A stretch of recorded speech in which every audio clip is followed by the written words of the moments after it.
welcome to the SPAnonymous School of Music, where music education is prominent. Today we have another very valuable lesson for the producer community as we continue the Pierre Bourne, the Theory of Pierre Bourne series.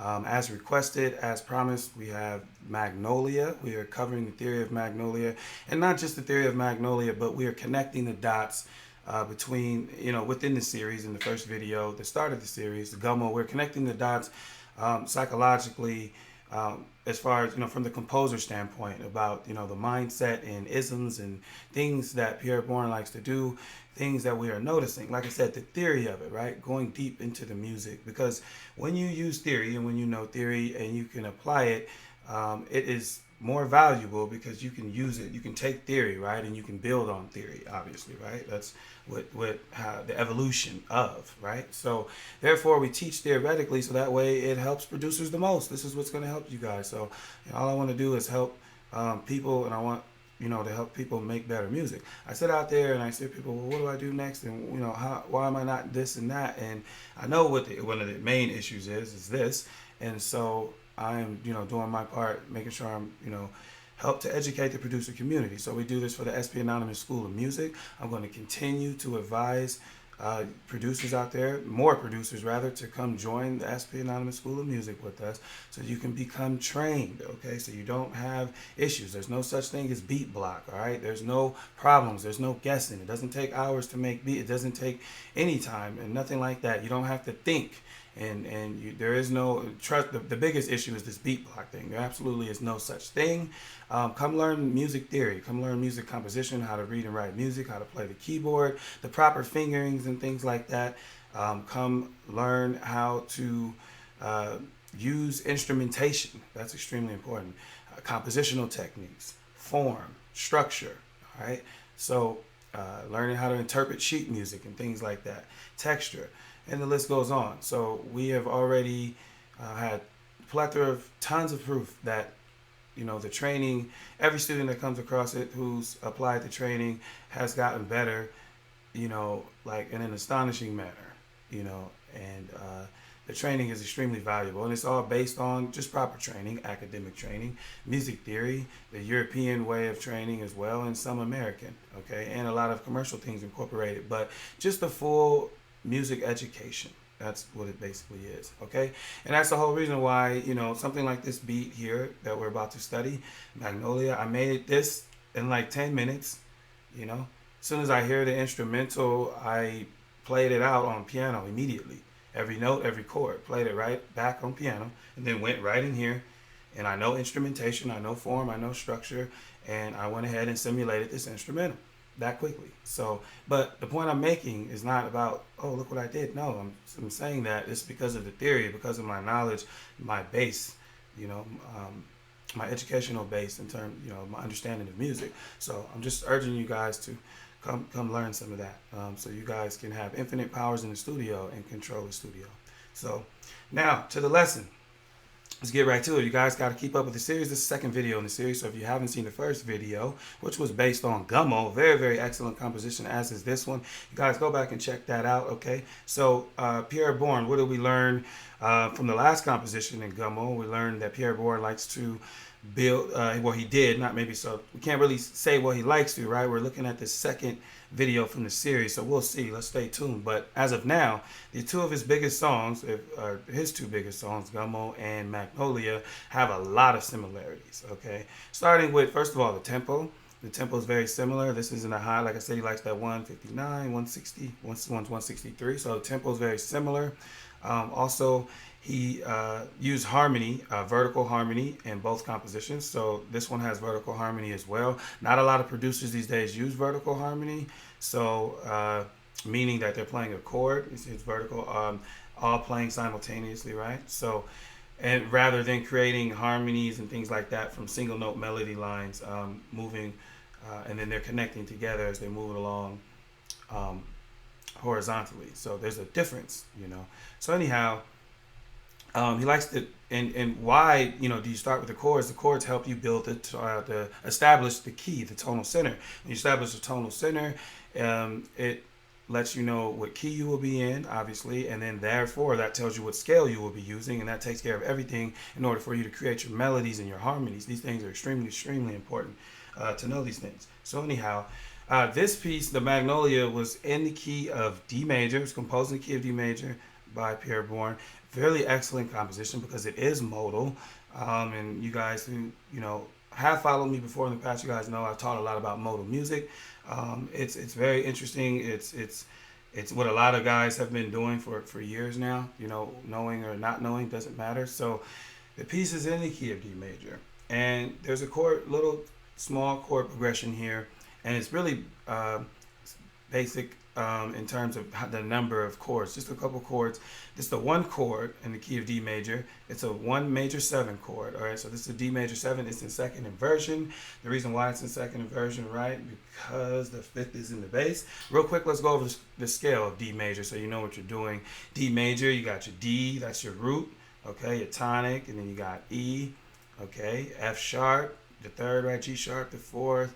A natural, the fifth. B natural, that's your sixth, which is also the relative minor. It's very important. There's your major seventh, and then tonic again. All right, so that's your scale, and that's where this whole piece is built. Is built within the scale, and all based on the relationship to the central key, which is D natural right here. So everything in this piece is still predicated around D and the scale D major, no matter what has been done. Okay, so anyhow, here's your D major 7 chord, second inversion. Here, oh, I love it, a stripped down chord that we have here. And all this, like I said, is simulated. It's a stripped down chord. The 2 chord, which would be E minor 7, is stripped down because it does not, the third is omitted. Okay, so which there's reasons that you would do something like that, and you can kind of leave room. We'll talk about that. I'll get into that a little later, but all right, let's cover it now. Basically, really quickly, you leave out a note of the chord because when you're creating melody, it just leaves room, within that octave around that particular note or that of that chord. So if it's a third, okay, so in this case, E, G, B, D. Later, when you're creating the melody, you can mess around with that melody around F sharp, G, and A, and it won't clash too much with the chord because there is no third of the chord. Okay, so anyway, this progression just goes ahead and continues to repeat. Okay.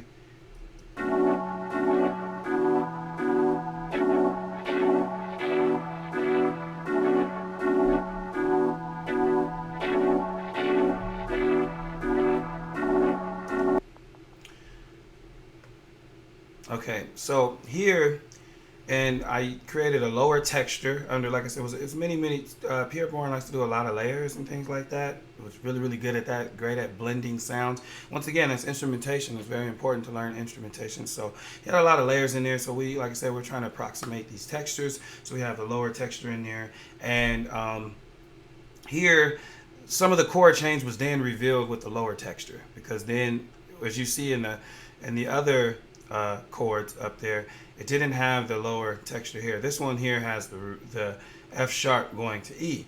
So, which makes things very interesting at that point, because when you look at this chord, and this immediately will now say, okay, it's based on the lowest note.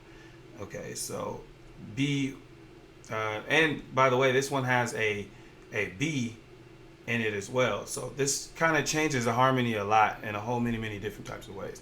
So when you add a B here, now we're talking a major 7, 6.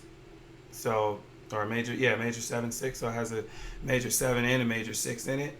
Okay, but then you have F sharp, and it's no longer, now that's in first inversion, right? So these things I'm trying to show you is that when you add, the more theory you know and the more you're adding these different things, it's just adding textures and creating these colors, and you wonder why Pierre Bourne is such a colorful composer, and his sounds come out and he gets his point across, and it's very unique. And this is some of the reasons why, just putting these things together. So here, this will just travel back and forth. Okay, so, and this is a stripped down chord, which this chord is different. It emphasizes different things. So if this was the E minor 7, now you have a 9 in there. So it becomes an E minor 9. So these things that, changes automatically change the harmony, and I'll show you. So by itself,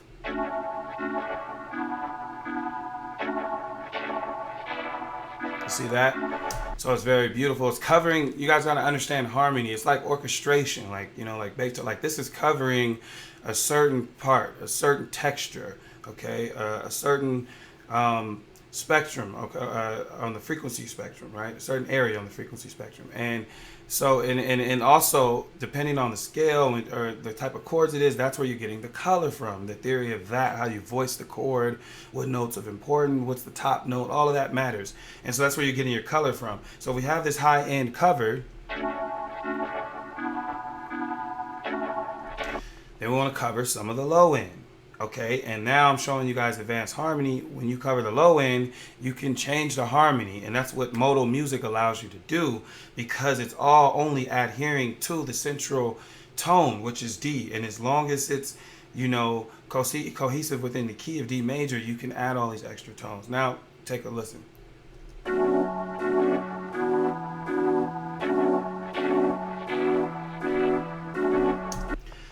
Okay, same chord, and then you got to know theory, right? Because these things aren't just done. I mean, I understand that I can put this note here, the third of the chord down here on the bottom. I understand that I can, let's take a look here. I understand that here, okay, I can use the A in my bottom note. And technically, what this really is, okay, it's really a B minor add 9. That's what this really is, right? If you think about it. And we're going to get into that. So that's what modal music is about. Modal music is the most complex form to compose in within music production by far. Because look what's taking place. Just continue to follow and you'll see why.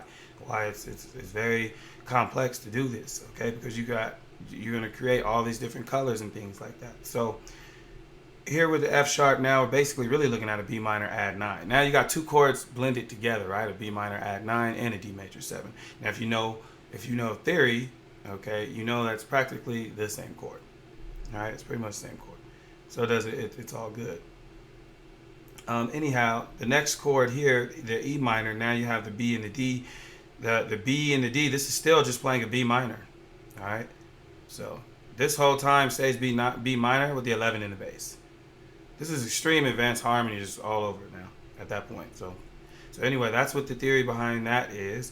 All right, you have this now, which is, like I said, this is why Magnolia had such a nice concentrated sound. There was a lot of blended music, and like I said, this is all approximated. Okay, so anyway, once that was established, you pretty much have the tonal center is there. I added one more texture. Okay.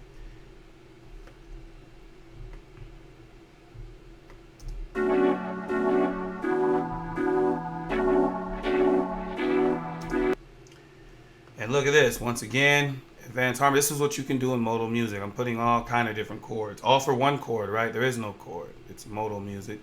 And I have now the F sharp minor, okay, the F sharp minor in first inversion now. So I got 3 different chords going here, and they're all playing at the same time. And guess what? Because of modal music, it works. All right, and then here, now we go back to that voicing of the stripped down, the 2 chord with the omitted third. All right, and then this looks like this repeats. So all these harmonies are different, right?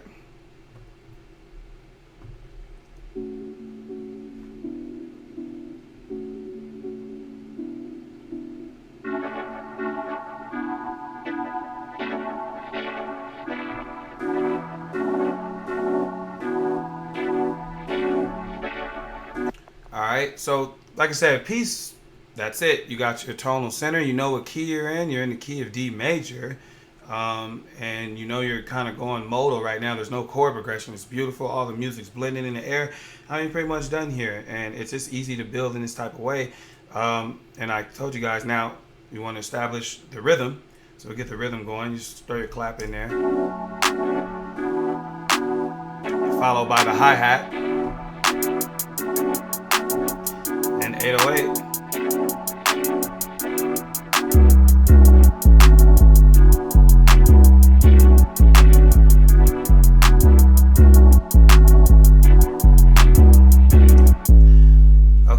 So real quick, there's the theory to the 808, because the 808 is a melodic instrument, and in today's modern music and modern trap music, the 808 acts as a melodic component to the piece, not just the backbone in terms of the bass and controlling the harmony, because the bass note is the lowest tone. So you guys are going to learn all that stuff. So the first thing I want you guys to do, though, so you don't get all confused, is that this 808, okay, is up. Is it up? Up a whole step. Okay. Or excuse me, it's down a whole step. That's what it is. So anyway, so point is that it's in the key of C major, which you're seeing here. All right, but it's really not. I mean, this is what you're looking at. So just keep that in mind. That's why you need to get trained up. None of that matters. We learn everything by the numbers. I wouldn't call this an A anyway, or an F or an E. How about a 5 and a 3 and a 2, or a 9 and a 1, right? So it doesn't matter what the note names are if you learn it in that type of way. So anyhow, bass line, which is everything. So the bass line, let me explain to you guys why modal music is so super fire. Gotta come, like I said, come train at the SPAnonMusicSchool of Music, where I got about 70 hours of private training for you, and more, as it's unlimited. So yeah, it's, why wait? Fool around. You come in and get trained. Also, be within a community of other producers, and you'll do a lot better off than just these tutorials as your core bass. So then you'll learn a lot of this stuff, right? Like how the bass dictates all harmony because it has the lowest tone. Okay, which means it's going to be the root of any type of harmony or any type of implied harmony. So with here, this is really like a B, but we won't go there. It's in the, this is basically, you say, the 6th. Okay, so this is a B natural. All right, so this is what it really is. So what it is the minor chord. This is a minor chord descending. Okay, so just so I can teach you guys so you don't get confused. If you're in the key of A minor, so that way you can see this, okay, or C major, so that way you don't get, okay. So you got the 6, all right, and then you got the 4, and the 3rd scale degree, and the 2nd. All this is a descending 2 chord, right? The 2 chord would be D in C major. It's a descending minor 9, right? D minor add 9, right? Because there's no 7th.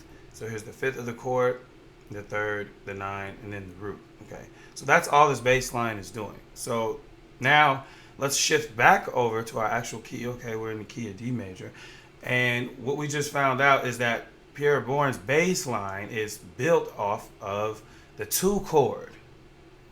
Now, for the first time, because we got more information, see, the bass dictates the composition. Now that we know what the bass line is, I can now tell you what mode we actually are in, because there's 7 modes, right? In the key of D major, back to our original key, D major, you have your first mode would be Ionian, and then you have your Dorian, and you got your Phrygian, and then you have your Lydian, okay, and then your dominant, Aeolian, Locrian. Those are your 7 modes.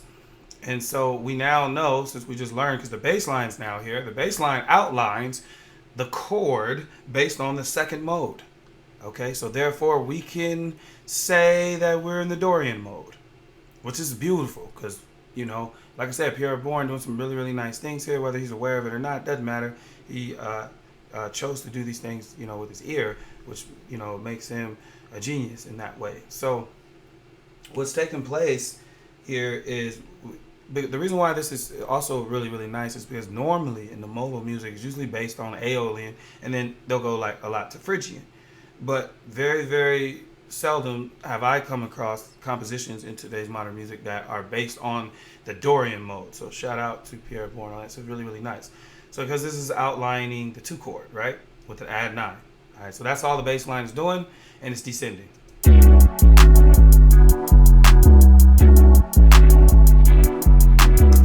guys want to learn some more about these bass lines and stuff, like rhythm, like why this is actually popping off? It's popping off because of the rhythm. All off beats. See, hitting you on the off beat. So 1 and 3, those are the strong beats. So here's 2, here's 1, and this is nice anticipation. So you could do that as a syncopated rhythm. This is on the off beat. This is on the off beat. So all the bass is all emphasized on off beat. That's why it sounds so crazy wavy in the rhythmic manner.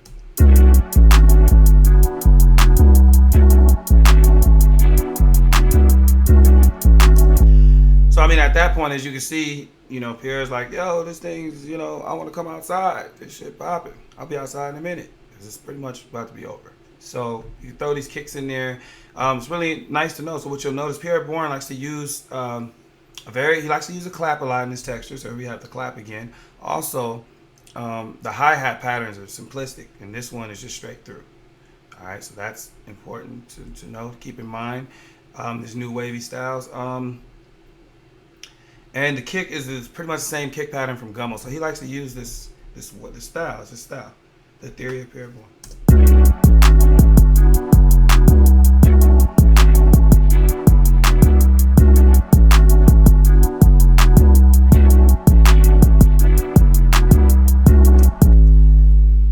All right.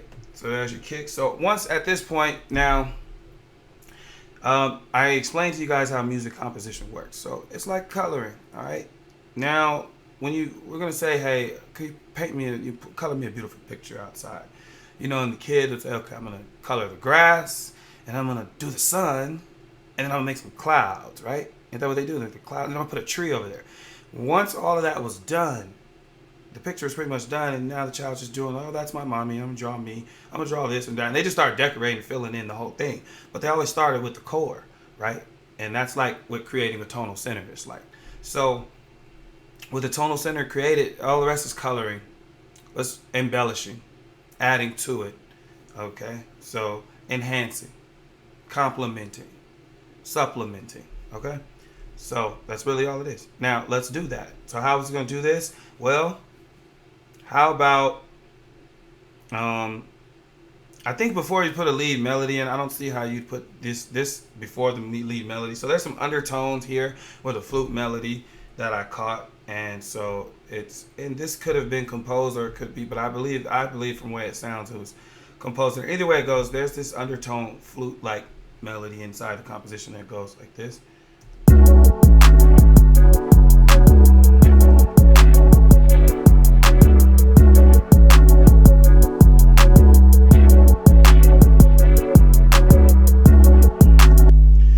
So take a look at the velocities. This music has life because I played all of these things in via keyboard. So they have life to it. All right. So what is going on here? What is taking place? I'm telling you guys, modal music is powerful. Look at the color that he gets when he adds this stuff.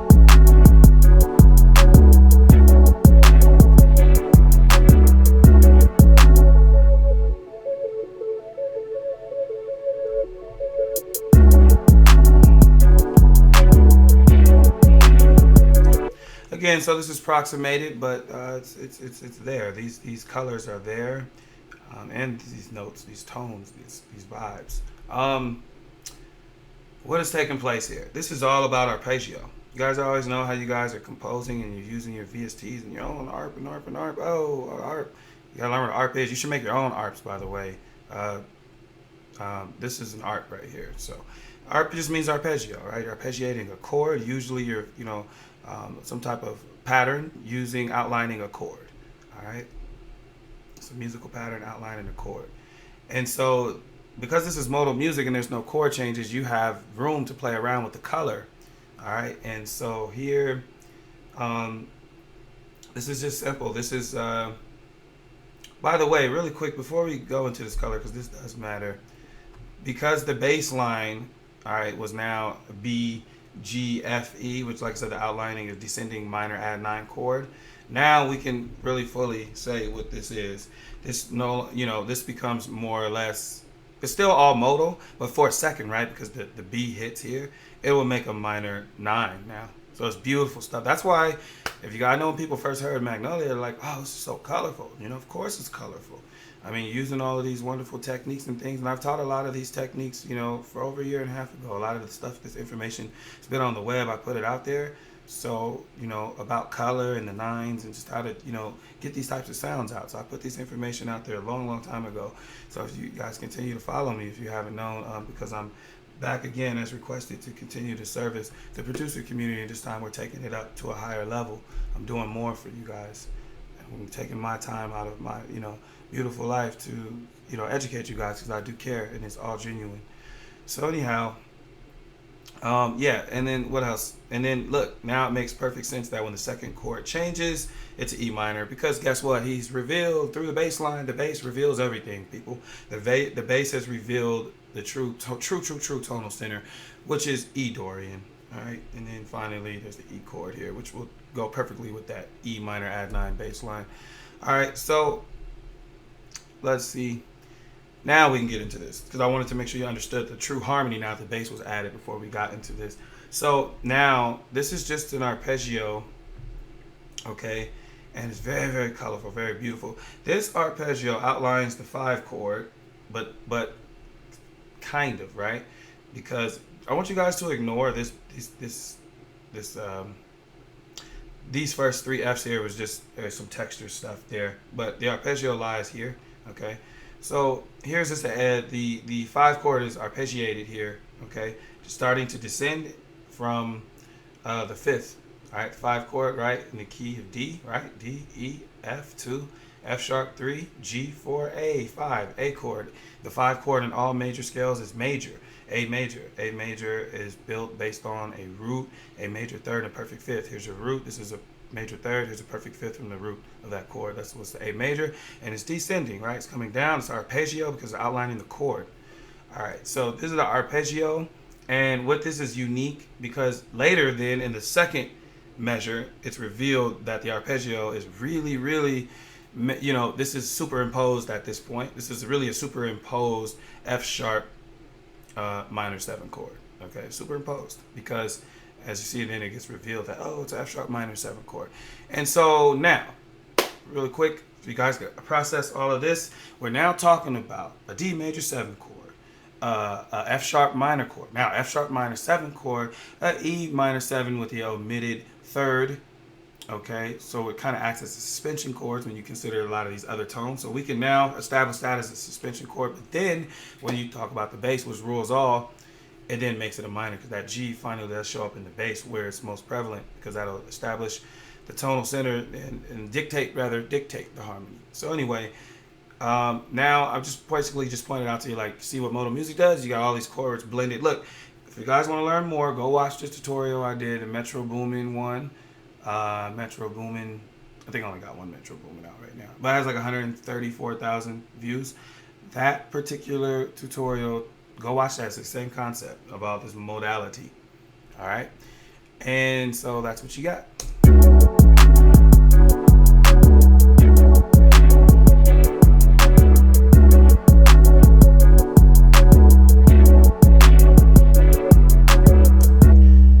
All right, so Pierre just put on his jacket. He's just about to head down the stairs to finally make it outside because this shit's done.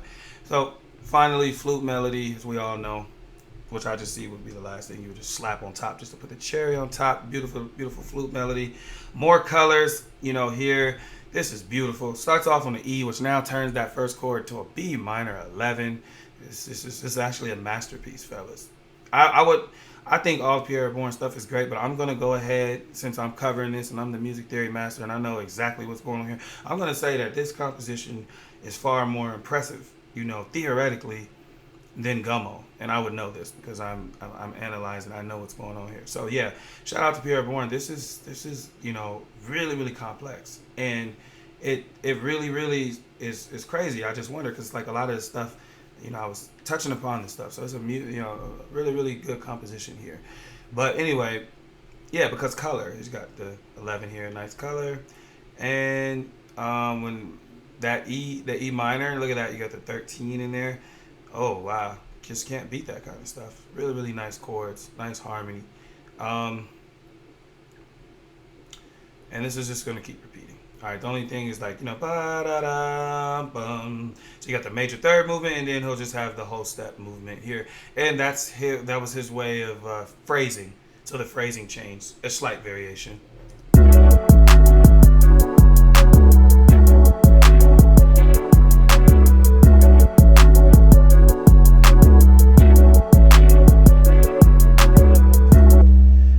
Alright, that's it, y'all. So that's the theory of Pierre Bourne Magnolia. Absolutely fantastic. Like I said, you guys can... I'm going to play the beat. Hang on. But we're just saying that was the composition itself, the theory of it, right? It's all done there. So the FLP, like I said, is available. So which will come with the drums. Not much drums in this one, but that's with anything that I have. Any of these tutorials, you could purchase the FLP. It'll come with the drums, and then I'm going to allow you to have 2 private lessons of mine, since I have tons of private training online. Not all of it is in a playlist either, so it's like 60 hours plus, tons of stuff, and then I continue to go. The learning is infinite, all right? So we can always train at the SPAnonymous School of Music. There's no limitations. So, but that's what I allow for you guys, for those who do purchase the FLP, like some others have. Other than that, you can join the school. That's your best bet if you want to get trained, have a career in music, and be dominant amongst your peers. I keep saying that, but what's up? So we did have some guys coming in. We had some guys already come in for the new class 2018. We're looking forward to more brothers coming joining the brotherhood, SPAnonymous School of Music. Anyway, here's the full beat. I'm glad that I share this information with you guys and bless the producer community. Yo, Pierre. You wanna come out here?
Yo, Pierre, you wanna come out Bitch here? ass nigga, fuck that nigga.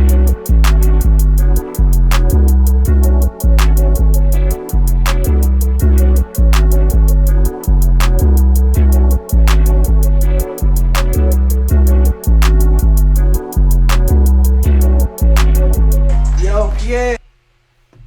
Alright, so there you have it. Blessings, everyone. SPAnonymous School of Music. That's the spot for producers that really want to get trained and have a career in music, an infinite one, right? Make money, because there's tons of things that could be done as a producer to make money. And if y'all, fighting for the same scarce resources, then, it's going to be a struggle. So the more you get trained, the more knowledge you have as a producer, as a musician, a composer, the more different types of things you can do in the studio. Okay, so I'll continue to demonstrate that for you guys as we move forward. Anyway, blessings to everyone. Plenty more to come. Like, subscribe, drop a comment, whatever. Blessings to everyone. More on the way. All right. So, Maestro SP out.